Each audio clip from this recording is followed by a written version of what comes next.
Hello all, welcome back to the video. ఈ particular వీడియోలో నేను లైవ్ స్ట్రీమింగ్ గురించి అయితే చెప్పబోతున్నాను అనమాట. లైవ్ స్ట్రీమింగ్ అనేది చాలా ఇంపార్టెంట్ చాలా వరకు ఛానల్స్కి.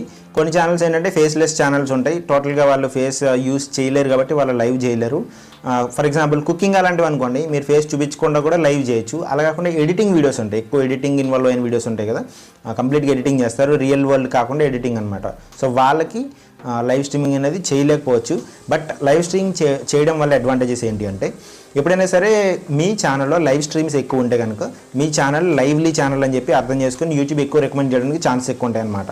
అండ్ మీరు లైవ్ చేస్తున్నంతసేపు ఆ వీడియో అనేది మిగతా ఛానల్స్తో కంపేర్ చేస్తే టాప్లో కనిపిస్తుంది. అంటే సబ్స్క్రిప్షన్స్ ఎవరైతే తీసుకుని ఉంటారో వాళ్ళు చాలామంది సబ్స్క్రిప్షన్ తీసుకుని ఉంటారు కదా. ఫర్ ఎగ్జాంపుల్ ఈ కేటగిరీలో టెక్ కేటగిరీ ఉందనుకోండి, టెక్ కేటగిరీలో నేనున్న, మాధురి గారు ఉన్నారు, ఇంకా మధు, లేకపోతే ఇంకా సాయి కృష్ణ గారు, ఇట్లా చాలామంది ఉన్నారనమాట.